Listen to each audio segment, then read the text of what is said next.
Allora ragazzi, oggi mi sono ritrovato con una Nintendo Switch che ha un errore un po' particolare, ovvero è un errore che non è un errore. La console funziona in, in tutto praticamente, se non per il fatto che ogni tanto, in maniera a random, chiude le applicazioni e restituisce un messaggio: è successo qualcosa, abbiamo dovuto chiudere l'applicazione. Non dà spiegazioni, non dà codici di errore, eccetera. E la cosa continua su giochi piuttosto laboriosi, no? Da eseguire, come Pokémon, come Zelda, come Super Mario, roba così.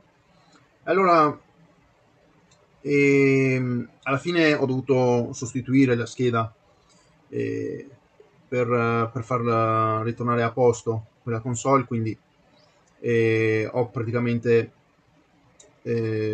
venduto una scheda al cliente e io sono rimasto con questa. Ho preferito fare così per il semplice motivo che non conosco il motivo di questo comportamento, quindi onde evitare di fare spendere soldi a persone che magari non va neanche a risolversi il problema, ho preferito fare così.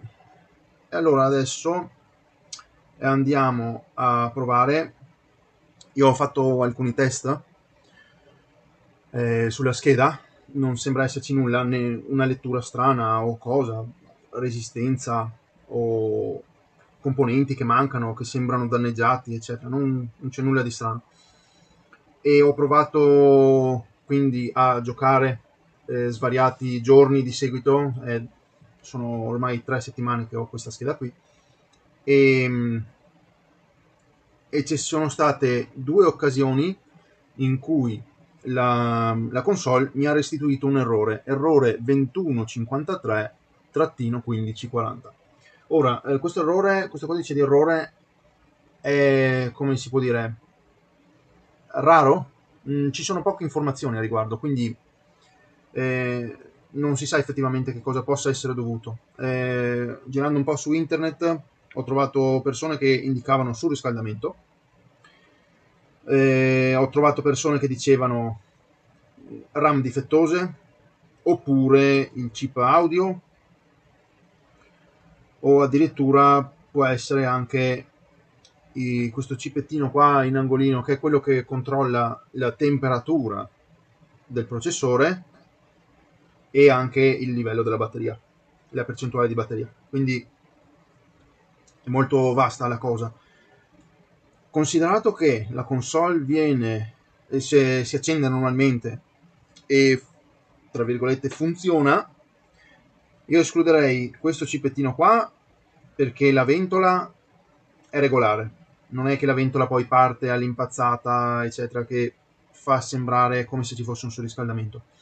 Quindi escluderei sia il processore sia questo cipettino qua. Non mi rimane che l'audio, ma l'audio funziona, a meno che non va in crash per un qualsiasi stranissimo motivo.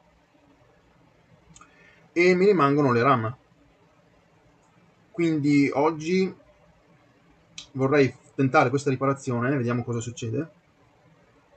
Se risulterà positiva o negativa non lo so, ma andiamo a vedere. Oggi sostituirò queste due RAM, ok, su questa stessa scheda. Prenderò una scheda donatrice qualsiasi, magari una di quelle che hanno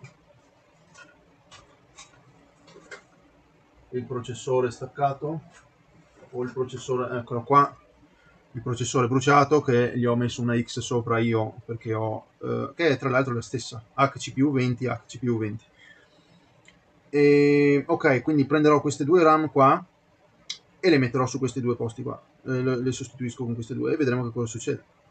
Se va tutto bene il problema potrebbe essere risolto, altrimenti potrei pensare cambio il chip audio e vediamo cosa succede, e nel caso, come ultima risorsa, potrei anche pensare di prelevare il processore e sostituirlo completamente su un'altra scheda e vedere cosa succede.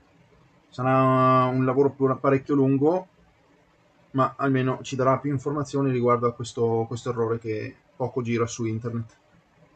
Quindi non vi farò vedere chiaramente tutto il processo, è lunghissimo, mi richiederanno diverse ore di lavoro, se non giorni, e vi faccio saltare direttamente alla conclusione per sapere se sì ho risolto il problema o se no non ho risolto il problema. Quindi ci vedremo fra qualche secondo. Ed eccoci tornati qui. Allora, come si può vedere, le RAM non ci sono più. Tolte le RAM, che sono queste due qua, che potenzialmente possono essere quelle difettose.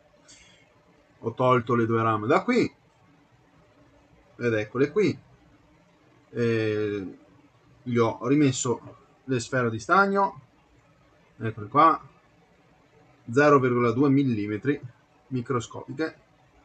Ci è voluto un bel po' di tempo, fatto a mano, e devo comprarmi degli stencil per fare un po' prima, però va bene anche così. Allora adesso andiamo a rimetterle, a mettere queste qui nuove.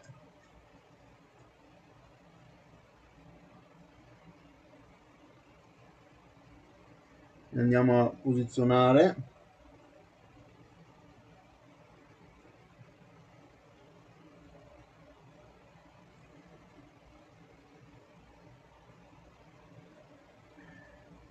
Nell'orientamento giusto.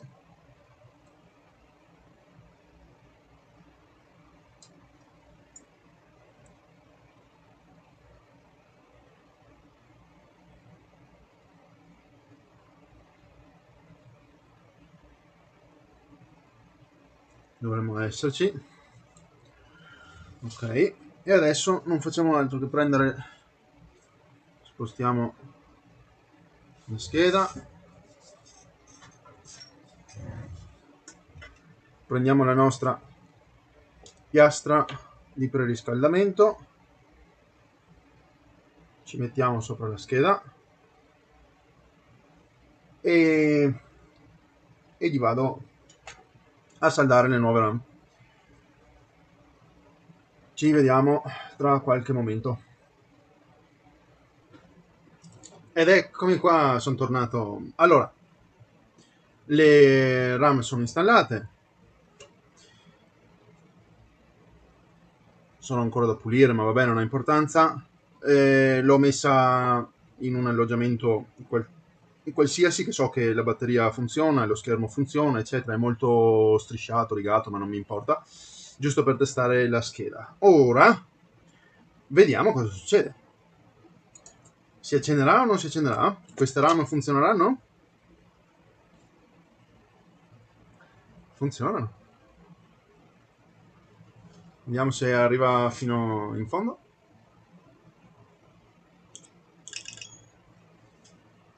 Beh ragazzi, sono sorpreso. Allora, andiamo a dare luminosità, così si vede bene. E adesso andrò a fare qualche test. Mi dava molti problemi su Mario Kart 8 Deluxe, quindi andrò a fare questo. Se vedo che 2-3 giorni, roba simile, non mi dà più nessun errore, riesco a giocare tranquillamente, e allora potrei anche dichiarare che il problema erano le RAM. Quindi a voi sarà un soffio, grazie all'editing. Per me sarà qualche giorno di test, ma ci vediamo tra poco. Eccoci, è passata ormai una settimana e questa console, la scheda di questa console a cui avevo appunto cambiato le RAM, e l'ho sfruttata per bene. Ho giocato svariate ore, ho praticamente quasi finito persino un gioco e non mi ha più dato alcunissimo problema. Non mi ha più buttato fuori dalle applicazioni, non mi ha più chiuso inavvertitamente le applicazioni, non mi ha più fornito errori di nessun genere, e la scheda è perfettamente funzionante ora. Quindi sì, il problema erano appunto queste due RAM qua. Una di queste due, o potenzialmente tutte e due, hanno dei problemi interni che fanno in modo che la console ogni tanto abbia qualche errore. Non riescono ad elaborare i dati in maniera corretta quando sono sotto stress, e quindi poi la console si blocca e va in crash e niente. Quindi problema risolto. Posso dichiarare con successo che l'errore 2153-1540 è completamente sparito, ed era appunto dovuto alle RAM. Bene, quindi il video termina qui. Se avete domande, se vi è piaciuto il video, mettete pure un like, iscrivetevi al canale, lasciate pure un commento e noi ci vediamo a un prossimo video. Ciao e grazie a tutti.